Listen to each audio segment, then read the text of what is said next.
Hello everyone, Garrett coming to you today from the Music Zoo with our owner, Mr. Tommy Colletti, to talk to you about the opportunity that is once in a lifetime to own a master-built Stephen Stern Charvel guitar.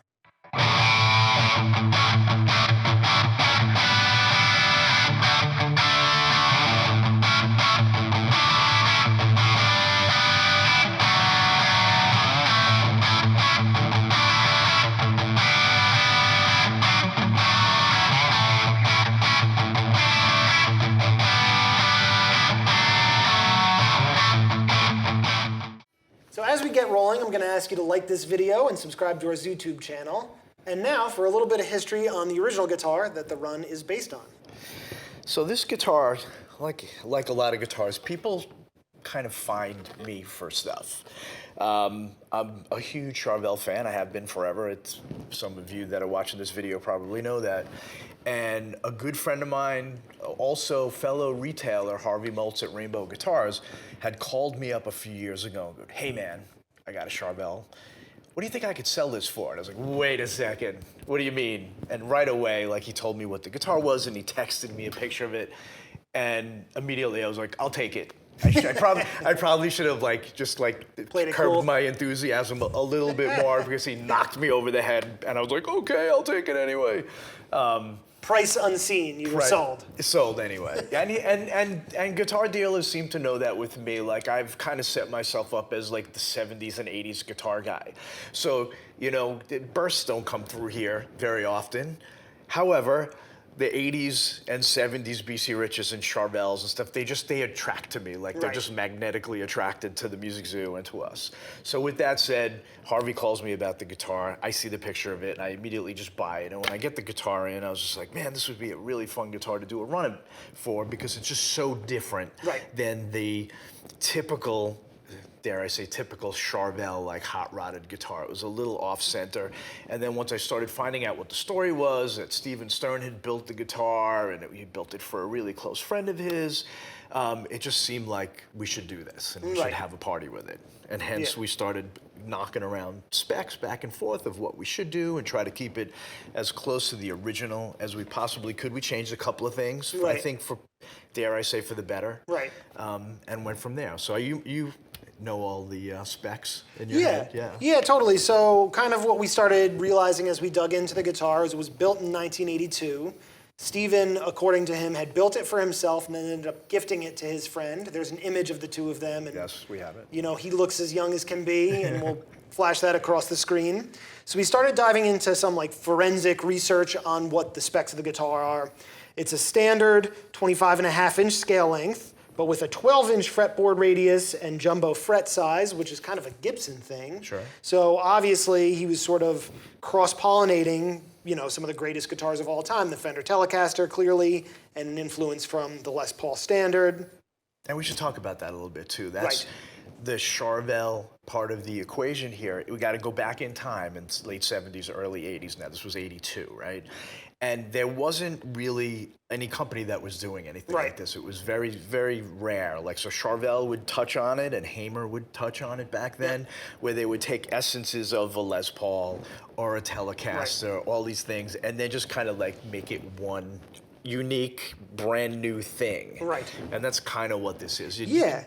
Clearly what he was chasing. Clearly what he was chasing, and it's so cool. And I feel like the original has to be one of one, because we've seen a ton of, graphic Charvels and a ton of different kind of flame top ones and stuff like that, and hot pink and all those fabulous colors. But I don't know if I've ever seen, and I don't know if you had ever seen another one with single ply cream binding, a cherry sunburst flame top, mahogany for the back, a rosewood fingerboard with blocks. The blocks, definitely not. I've seen very few examples of a burst with either binding or just where you see the maple cap on the top. I've seen a couple of lemon burst versions, but very infrequently.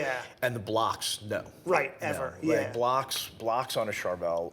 Usually that was something that got pushed to Jackson. So if it was going to be a block inlay guitar in some way, it was just oh, that's got to be a Jackson guitar. So very rare to see something like this all together combined. in one. Yeah, for sure. So some of the other interesting features that we found were that the pickup set is a very early set of Seymour Duncan 59s, which is really cool. It had a set of DiMarzio potentiometers in it as well. Another kind of odd feature for the build was that it had a switch, three-way switch that was like an L shape that you see in like a Gibson SG. And I assume that maybe it was because of the body thickness or the placement or whatever. That was the choice that was made on the original build. So we copied that, obviously. Beautiful flame maple, you know, got to replicate that. Flame maple on the neck with a walnut skunk stripe. And then obviously a rosewood fingerboard with pearl block inlays as well as another touch that's distinctly Charvel, the phenolic nut. Right. Right. Now, one of the things that you mentioned rosewood, but it's specifically Brazilian. Specifically rosewood. Brazilian on the reissue guitars that we're about to post. Yeah, unsure of the species on the original, but we decided to go for that kind of upgraded rosewood for the fingerboard. It's a tad bit thicker of a slab on the reissues. And I guess that's a good segue into some of the other upgrades. The original has that kind of die-cast fixed bridge that you see on a lot of guitars from the 70s. So we kind of went with an upgraded milled hardtail bridge on this one as well. The knobs, unlike the original, go to 11, which this was a little bit of artistic liberty taken on the part of Red Dave and Stephen Stern in the endeavor to this build.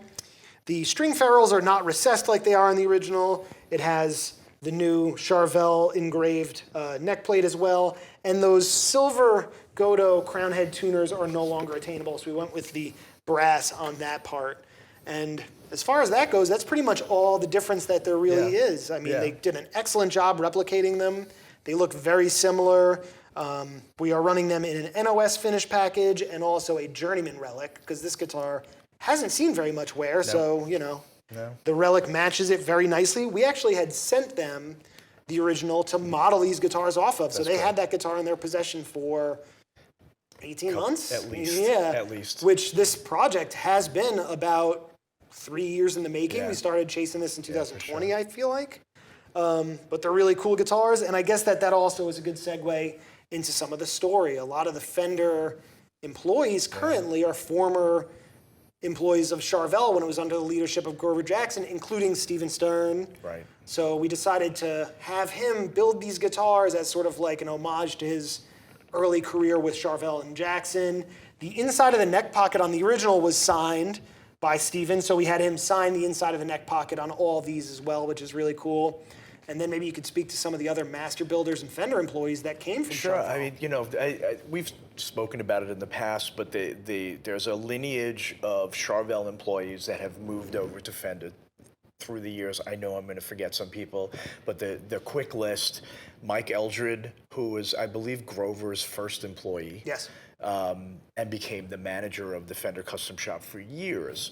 And was working at Charvel and Jackson early on. Mike Shannon was one of the original guys there. Todd Krause. Todd Krause is known for Fender Custom Shop for building Clapton's guitars and Jeff Beck's guitars, and a myriad of other artists. Right. Mike Kotzen, who's like a behind-the-scene guy, but he's the guy that for years, he's currently the guy that picks your wood on your Fender guitars. Yep. Any Fender you're buying, he's the guy that picked the wood. With Grover for years as well. I'm forgetting people. But Tim Wilson was another one. Tim Wilson, been there, right? Tim Wilson, yeah. So it was interesting to see how all these people moved over, and we thought, and repeating a little bit, but we thought it would be so cool to kind of bring Stephen back from Gretsch to originally where he started at Charvel, especially since in May, some of you may not know this, is Stephen retired from Gretsch in May of this year, May of 23. So he's not building Gretsch guitars anymore. And he left very capable people building Gretsch guitars, but like, it was something that, and I knew he was gonna retire a couple of years ago, and I was like, we have to get this done under the line before it happens. You'll never see this again unless he decides to come out of retirement. And you know, there's so much politics that go into doing a run like this too, because Stephen, although he's a Fender employee, FMIC, he worked for Gretsch, not Charvel. So now it's like they have to have conversations. Hoops we had to jump through. And there's emails. There's emails going back and forth, and how he builds Gretsch, and how are we going to pay him for that? Like so much minutia and so much back and forth just to get this to happen. Yep.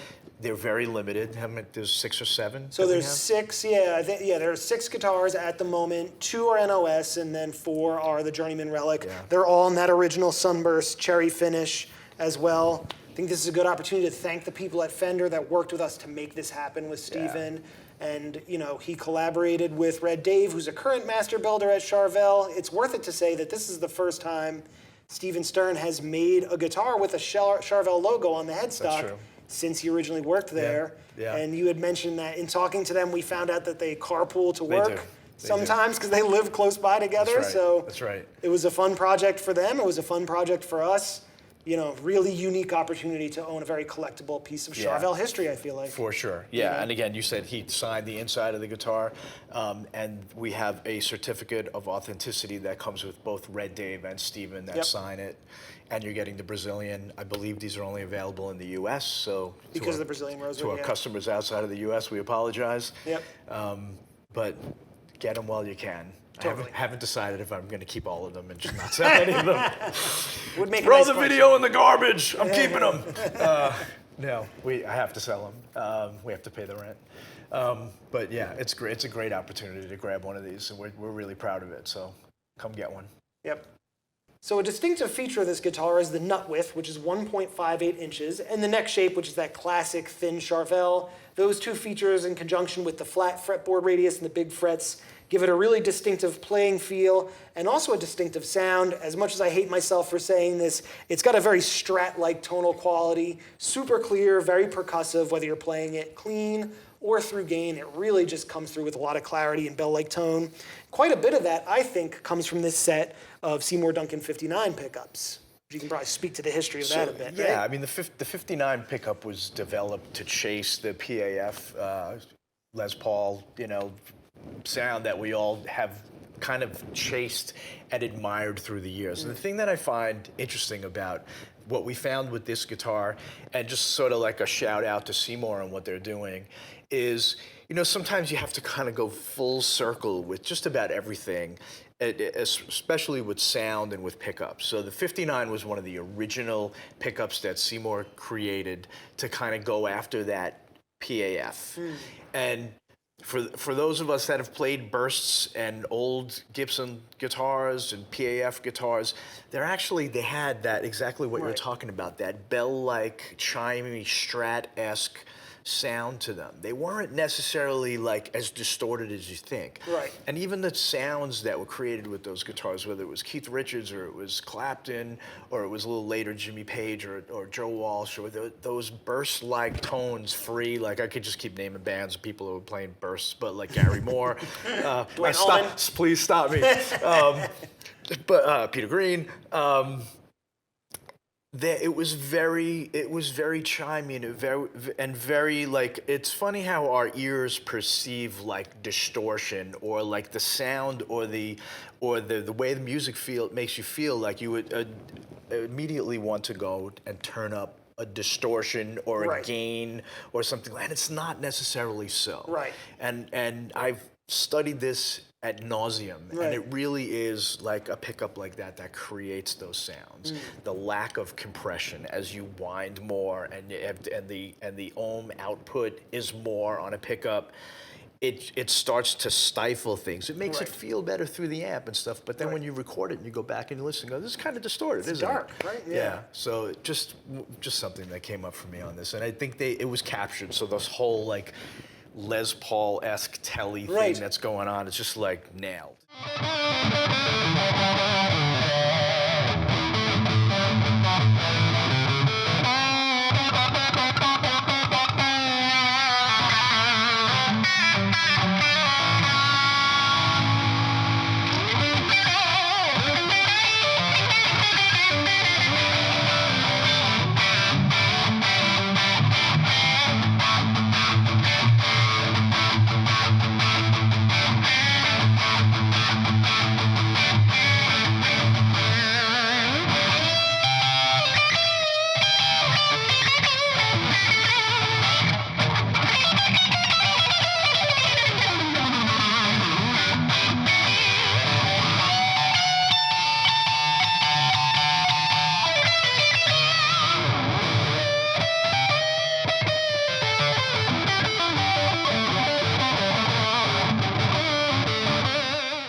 So that's the story with these guitars. Thanks for watching. If you have an old vintage Charvel or Jackson guitar laying around, we want it. So drop us a line, send us some pictures.